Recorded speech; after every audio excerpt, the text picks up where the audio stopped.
नमस्कार। आज हम एक बहुत ही गहरे सवाल की तह तक जाएंगे। क्या हमदर्दी को बेचा जा सकता है? और अगर हाँ, तो उसकी असली कीमत कौन चुकाता है? इस सवाल का जवाब हमें दशकों पहले लिखी रघुवीर सहाय की एक बहुत ही बेचैन करने वाली कविता में मिलता है।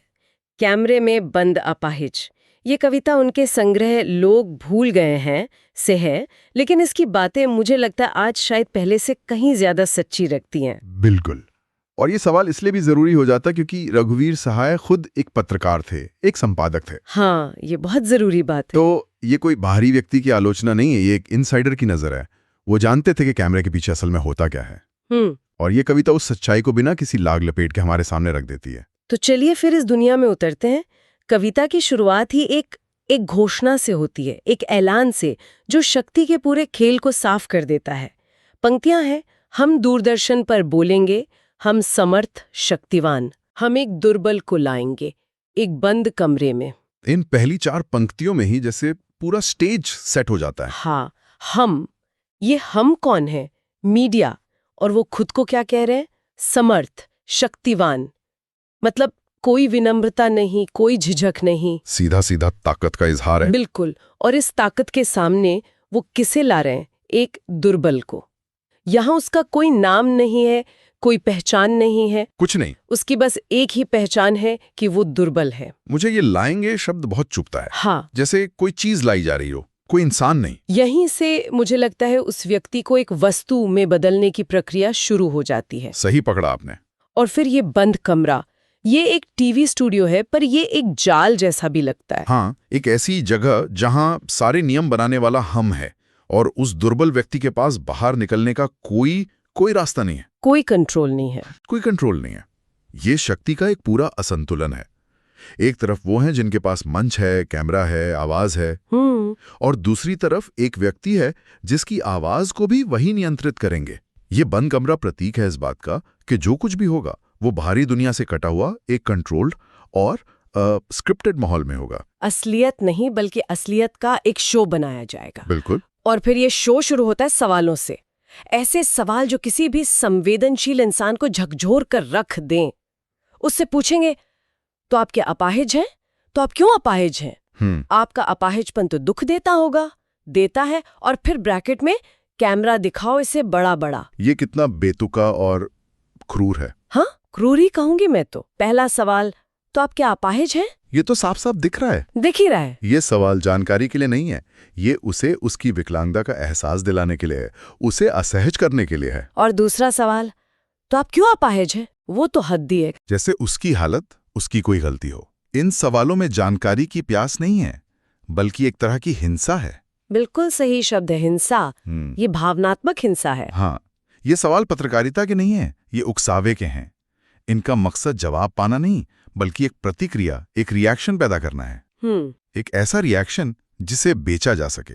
और यहीं पर वो कोष्टक में लिखी पंक्ति आती है, कैमरा दिखाओ इसे बड़ा बड़ा।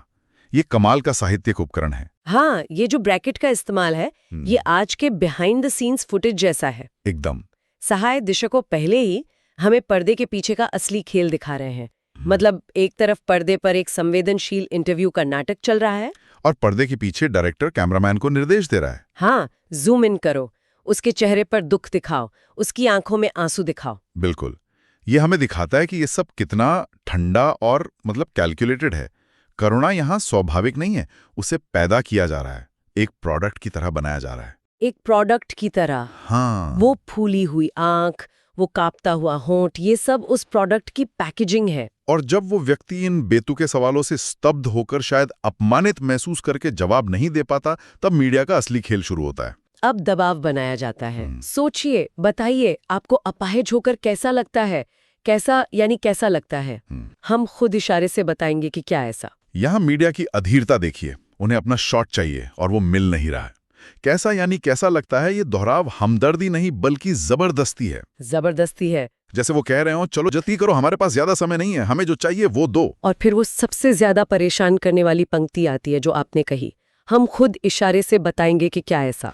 ये तो संवेदनहीनता की पराकाष्ठा है। बिल्कुल। मतलब अगर तुम अपना दुख नहीं बता सकते तो रुको, हम तुम्हें बताते हैं कि तुम्हें कैसा महसूस करना चाहिए। हाँ, हम तुम्हें एक्टिंग करके दिखाएंगे कि रोते कैसे हैं, दुखी कैसे दिखते हैं। ये तो उस व्यक्ति के अनुभव का, उसकी पीड़ा का पूरा पूरा अपमान है। ये दिखाता है कि मीडिया के पास दुख का एक पहले से तय मतलब एक फॉर्मूला है। वे चाहते हैं कि वो व्यक्ति उसी फॉर्मूले में फिट हो जाए। उसकी अपनी असल पीड़ा की कोई कीमत नहीं है जब तक कि वो कैमरे के लिए रोचक ना हो। और यहीं से ये कविता सिर्फ मीडिया की आलोचना नहीं रह जाती। नहीं, यह करुणा की अर्थव्यवस्था मतलब द इकोनॉमी ऑफ कंपैशन को बेनकाब करती है, जहां आंसू एक करेंसी बन जाते हैं। बिल्कुल, जिसकी त्रासदी जितनी बड़ी उसकी टीआरपी वैल्यू उतनी ज्यादा। और इसी अर्थव्यवस्था में उसे एक अजीब सा लालच दिया जाता है, उसे एक तरह से ब्लैकमेल किया जाता है। थोड़ी कोशिश करिए, ये अवसर खो देंगे। आप जानते हैं कि कार्यक्रम रोचक बनाने के वास्ते ये अवसर शब्द कितना खोखला और क्रूर है। हाँ, कौन सा अवसर? अपनी विकलांगता को, अपनी सबसे बड़ी कमजोरी को लाखों लोगों के सामने एक तमाशे की तरह पेश करने का। उसे ये एहसास कराया जा रहा है कि अगर वो अपनी भावनाओं का प्रदर्शन नहीं करेगा तो उसका टीवी पर आने का ये सुनहरा मौका हाथ से निकल जाएगा। और वो आखिरी पंक्ति तो जैसे एक कबूलनामा है ना? हाँ, एक कन्फेशन। आप जानते हैं कि कार्यक्रम रोचक बनाने के वास्ते यहाँ मीडिया अपनी सारी नैतिकता का पर्दा गिरा देता है और साफ साफ कहता है कि हमारा मकसद आपकी मदद करना नहीं है या समाज को जागरूक करना नहीं है। हमारा एकमात्र मकसद है एक रोचक कार्यक्रम बनाना जिसे लोग देखें, जिससे चैनल की टीआरपी बढ़े। यहीं पर करुणा और व्यवसाय का टकराव अपने चरम पर है। जब करुणा एक बिकाऊ चीज बन जाती है तो वो अपना असली मतलब खो देती है, वो शोषण का एक हथियार बन जाती है। तो उस व्यक्ति की पीड़ा अब उसकी नहीं रही, वो चैनल की प्रॉपर्टी बन गई है। बिल्कुल। लेकिन यहाँ एक सवाल मेरे मन में आता है, क्या ये हमेशा इतना बुरा होता है? क्या कभी कभी मीडिया किसी की पीड़ा को दिखाकर समाज में कोई सकारात्मक बदलाव नहीं लाता? जैसे किसी आपदा के बाद जब हम तस्वीरें देखते हैं तो लोगों की मदद के लिए आगे आते हैं, क्या वहां भी यही खेल चल रहा होता है? ये बहुत जरूरी सवाल है। और देखिए, फर्क होता है इरादे का। अच्छा। जब मीडिया किसी की पीड़ा को उसकी गरिमा के साथ दिखाता है ताकि समाज मदद के लिए आगे आए तो वो पत्रकारिता है। लेकिन इस कविता में जो हो रहा है वो पत्रकारिता नहीं, वो भावनात्मक शोषण है। Emotional exploitation. हाँ, यहाँ मकसद मदद पहुंचाना नहीं बल्कि दर्शकों की भावनाओं से खेलकर अपना फायदा उठाना है। फर्क ये है कि क्या आप उस व्यक्ति की कहानी बता रहे हैं या उसकी कहानी को इस्तेमाल कर रहे हैं। इस्तेमाल कर रहे हैं, सही बात है। और इस कविता में साफ है कि उस व्यक्ति का इस्तेमाल हो रहा है। बिल्कुल साफ है। और आगे की पंक्तियां इस इस्तेमाल को और भी भयावह तरीके से सामने रखती हैं। अब लक्ष्य बिल्कुल साफ है, हम पूछ पूछ कर उसको रुला देंगे। इंतजार करते हैं आप भी इसके रो पड़ने का। करते हैं, ये प्रश्न पूछा नहीं जाएगा, हम पूछ पूछ कर उसको रुला देंगे। ये एक ठंडी व्यावसायिक घोषणा है। इसमें कोई पछतावा नहीं है, कोई शर्म नहीं है। ये उनका तय किया हुआ लक्ष्य है, उनका केपीआई है। हाँ। लेकिन इसके तुरंत बाद रघुवीर सहाय एक बहुत चालाकी भरा काम करते हैं। वो कैमरा मीडिया से हटाकर दर्शकों की तरफ घुमा देते हैं। बिल्कुल। इंतजार करते हैं आप भी उसके रो पड़ने का। ये सवाल सीधा हम सबसे है जो टीवी के उस पार बैठे हैं। ये एक असहज करने वाला आईना है जो हमें दिखाता है कि कैसे हम भी इस खेल का एक मूक हिस्सा बन जाते हैं। हाँ, हम भी किसी की त्रासदी को एक शो की तरह देखते हैं और उसके क्लाइमैक्स का, उसके रोने का इंतजार करते हैं। और जैसे ये चुभने वाला सवाल पूछा जाता है, तुरंत कोष्ठक में लिखा आता है, ये प्रश्न पूछा नहीं जाएगा। क्यों नहीं पूछा जाएगा? क्योंकि ये असहज करने वाला सच है। मीडिया कभी भी अपने दर्शकों को, अपने ग्राहकों को अपराधी महसूस नहीं कराना चाहेगा। अच्छा। ये पंक्ति मीडिया के दोहरे चरित्र और पाखंड को उजागर करती है। वे उस लाचार व्यक्ति से हर निजी और चुभने वाला सवाल पूछेंगे, लेकिन खुद पर या अपने दर्शकों पर कभी उंगली नहीं उठाएंगे। और फिर जब वो अपने लक्ष्य के करीब पहुंचते हैं तो उसका प्रदर्शन कैसे किया जाता है, ये देखिए। फिर हम पर्दे पर दिखलाएंगे फूली हुई आंख की एक बड़ी तस्वीर, बहुत बड़ी तस्वीर, और उसके होठों पर एक कसमसाहट भी। फूली हुई आंख की एक बड़ी तस्वीर, ये बिकाऊ दुख का सबसे बड़ा प्रतीक है। ये क्लोजअप शॉट उस व्यक्ति की पीड़ा को नहीं बल्कि पीड़ा के प्रदर्शन को बेचता है। और फिर कोष्टक में लिखी पंक्ति, आशा है आप उसे उसकी अपंगता की पीड़ा मानेंगे। ये मीडिया का डर भी है और उसकी चालाकी भी। वो दर्शकों को बता रहे हैं कि आपको क्या महसूस करना है। हाँ, वो बता रहे हैं। वो ये तय कर रहे हैं कि उस व्यक्ति के चेहरे पर जो भाव हैं वो उसकी अपंगता की पीड़ा ही है। और फिर दर्शकों से सीधी अपील, एक और कोशिश। दर्शक, धीरज रखिए। देखिए, हमें दोनों एक संग रुलाने हैं, आप और वो दोनों। ये एक शोमैन की भाषा है, बिल्कुल, जो अपने शो के क्लाइमैक्स के लिए माहौल बना रहा है। जी। और वो अंतिम लक्ष्य, हमें दोनों एक संग रुलाने हैं, यानी अपाहिज व्यक्ति और दर्शक दोनों को एक साथ रुलाना। ये एक सफल कार्यक्रम का पैमाना बन गया है। अगर दोनों रो दिए तो कार्यक्रम हिट है, पैसा वसूल है। यहाँ संवेदना एक गणना में, एक बिजनेस टारगेट में बदल गई है। और इस पूरे भावनात्मक नाटक का अंत उतना ही अचानक और ठंडा है जितना इसका पूरा मिजाज। कैमरा बस करो, नहीं हुआ, रहने दो। पर्दे पर वक्त की कीमत है। ये आखिरी पंक्तियां सब कुछ शीशे की तरह साफ कर देती हैं। जैसे ही उन्हें मनचाहा शॉट नहीं मिलता, नहीं हुआ मतलब वो व्यक्ति उस तरह से नहीं रोया जैसा वो चाहते थे। हाँ, वो तुरंत रुक जाते हैं। क्यों? क्योंकि पर्दे पर वक्त की कीमत है। ये पंक्ति पूरी कविता का सार है। सारे बिल्कुल। यहाँ संवेदना, इंसानियत, पीड़ा से ज्यादा कीमती क्या है? समय और पैसा।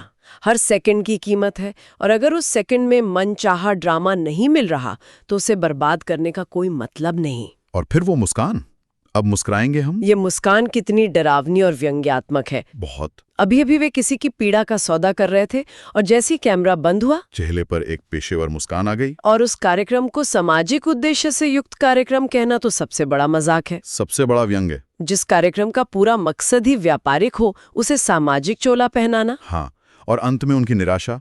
बस थोड़ी ही कसर रह गई। उन्हें इस बात के दुख नहीं है कि एक इंसान पीड़ा में था। उन्हें दुख इस बात का है कि वे उस पीड़ा को पूरी तरह निचोड़ कर बेच नहीं पाए। उनका प्रोडक्ट पूरी तरह से तैयार नहीं हो पाया। और अंत का धन्यवाद बिल्कुल खोखला और मशीनी, जैसे एक रोबोट बोल रहा हो जिसने अपना काम खत्म कर दिया है। तो अगर हम इस पूरी बातचीत को समेटें तो इस कविता का केंद्रीय भाव क्या है?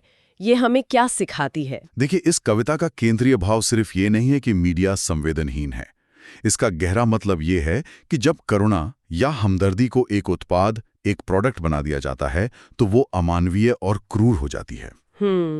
रघुवीर साहे हमें उस बाजार से सावधान कर रहे हैं जहां दूसरों का दुख सबसे आसानी से बिकता है। और ये कविता हमें एक दर्शक के तौर पर भी हमारी जिम्मेदारी याद दिलाती है। बिल्कुल, ये पूछती है कि कहीं हम भी अनजाने में इस शोषणकारी खेल का हिस्सा तो नहीं बन रहे हैं। वाकई, ये कविता आज के समय में और भी ज्यादा प्रासंगिक लगती है, जहां हर घटना एक कंटेंट है और हर दुख एक वायरल मोमेंट बनने की क्षमता रखता है। और इसी सोच के साथ शायद हम अपनी बात खत्म कर सकते हैं। रघुवीर साहे ने ये कविता दशकों पहले लिखी थी, जब सिर्फ दूरदर्शन हुआ करता था। हाँ, सिर्फ एक चैनल। सोचने वाली बात है कि आज के रियलिटी टीवी, 24 घंटे के न्यूज साइकिल और सोशल मीडिया के दौर में क्या ये कविता और भी ज्यादा सच नहीं हो गई है? जब हम किसी की निजी त्रासदी का वीडियो स्क्रॉल करते हुए देखते हैं, उस पर लाइक या सैड इमोजी रिएक्ट करते हैं, तो क्या हम भी उस कविता के दर्शक की तरह ही नहीं बन जाते जो उसके रो पड़ने का इंतजार कर रहा है?